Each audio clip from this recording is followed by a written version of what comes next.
Hello, everyone. I wanted to share my story in some details. I was kind of hesitating to, make a video, but you know what? I thought maybe I should do that because few people thought maybe, maybe I'm not a real person. Some people thought there was some Jewish conspiracy going on, and all sorts of ideas out there. So I wanted to make a video to show that I'm a real person. I was born I was born into an Ismaili family. My dad is Ismaili, my mom was Sunni, and I was raised as an Ismaili. And around the age of maybe 18 or so in high school, I found Islam. Some of my friends invited me to read the Quran, and I started reading it. I started praying, what was called namaz or salah. And I got really excited. I found the Quran, and I got really excited about it. I really liked it. And I said, hey, this is God's message to me. I didn't look into it too critically. I felt like, I looked into a little bit of other religions and stuff, and I felt it's just instinctive, and I felt like this is something, good, something I want to follow, God's message. And I started praying 5 times a day. And, eventually I took a deep dive into Islam. I started following it with all my heart and mind. Within like a few years after that, I started university, and then I got married, and then, what else? And then I started working. So when I was working, I tried my best to implement Islam. I would pray even at the office. I would find a stairwell. I would go and pray wherever I could, and or I would get, if you had a prayer room, I would invite other people to come pray with me. And even at university, in the middle of exams, I would stop to pray. I would ask them, can I please get up? I need to say my prayers for Maghrib, especially. And yeah, I was following it to the best of my ability, to be honest. I sincerely believed in Islam. I used to give out some DVDs. I made some DVDs of my own with some Islamic videos. I used to go from mosque to mosque, videotaping lectures and at conferences, and I wanted to promote it because I felt truly in my heart this was the true religion. I wanted people to go to Jannah. I wanted Allah to be pleased with me, and I wanted to follow the Prophet. And so that's what I did. I created a website, lightuponlight.com, and eventually another one, versebyversequran.com, to promote Islam because I believed in it.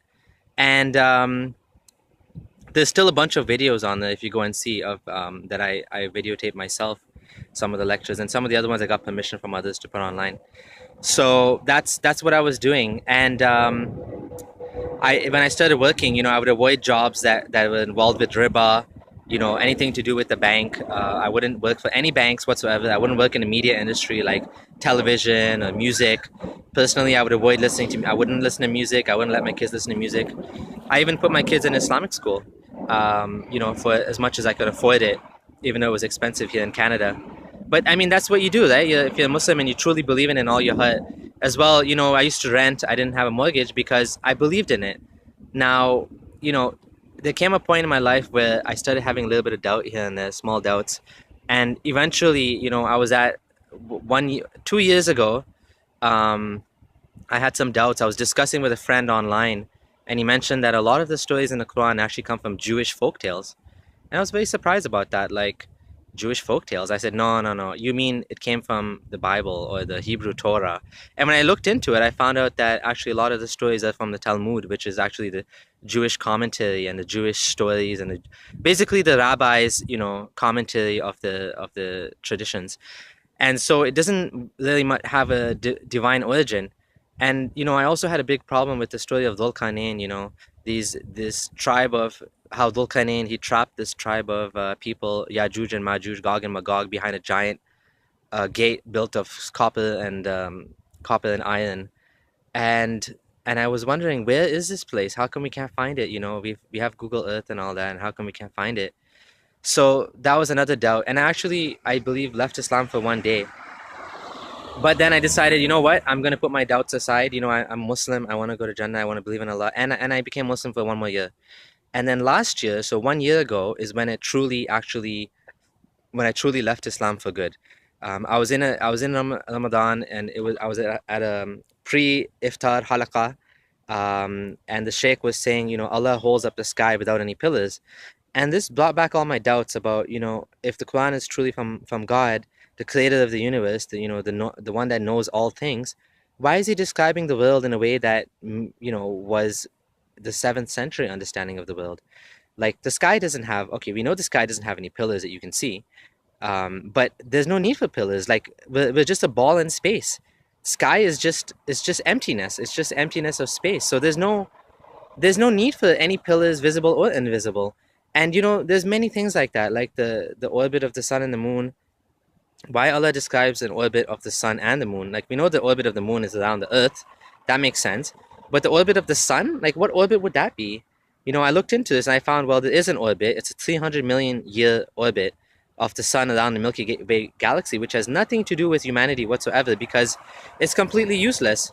But of course, at that time, the Muslims would have thought that this orbit is an orbit of the sun around the earth. And even in a Sahih Hadith, Prophet Muhammad, he asked his companions, do you know where the sun goes when at the time of Maghrib? And they said, Allah knows best and his messenger knows best. And he said, it goes beneath the throne of Allah. Now we know the sun is actually still there, and it's actually the earth that's going around the sun. So this one and many other things, they didn't add up to me, that why the creator of the universe is making these mistakes, or describing it in a way that doesn't make any sense today, now based on the new information. And it made me wonder, is it truly Allah the creator, or is it just coming from a man that lived in the 7th century, that believed these things and was basically writing them as he went? And so, the stories in the Quran, like I said, Dhul Qarnayn, where is Gog and Magog, Yajuj and Majuj? There's supposed to be, millions and millions of them stuck behind this dam. We haven't found any giant gate anywhere in the world. I mean, even some of I think it was Omar, we went to look for it and they didn't find it. I mean, it doesn't make any sense, right? And so these things, my doubts began to grow and grow. And eventually I got to the point where I said, this can't be from God. I don't believe in this anymore. And because my doubt became more than my certainty. And when I started to look into each one of the claims that of in the Quran, that the Quran is actually from God, like embryology and the mountains and all of these things, including the language, I found they just fell down flat. Like, for example, you know, embryology, all you have to do is look into these things in detail to see how people misrepresent the Quran to be a scientific thing when actually it's not. These stories were meant to be like, kind of to bring you to remember God and to say, look how amazing it is that the embryo, how it grows. It wasn't meant to be scientifically accurate. And when you look into it, you find it's actually, the idea is flawed.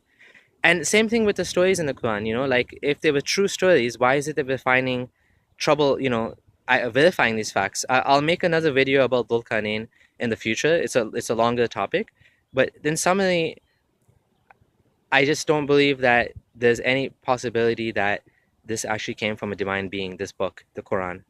And when you look into it, you find many things that don't add up.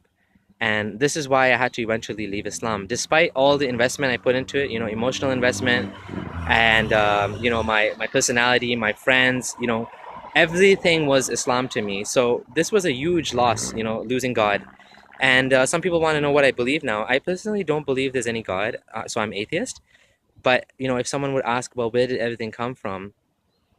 I would say I'm still learning, and I don't think we have all the answers. But it is possible there is a force, outside of the universe.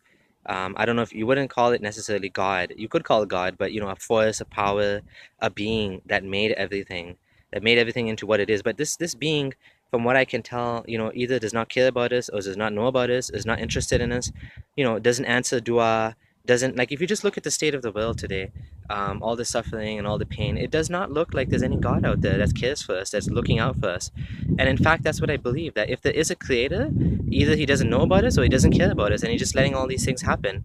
And which is why I'm an atheist, because I don't believe that that there is a God. But if there is a creator out there, I mean, maybe he has no personality. Maybe it's just like a force, a power, you know,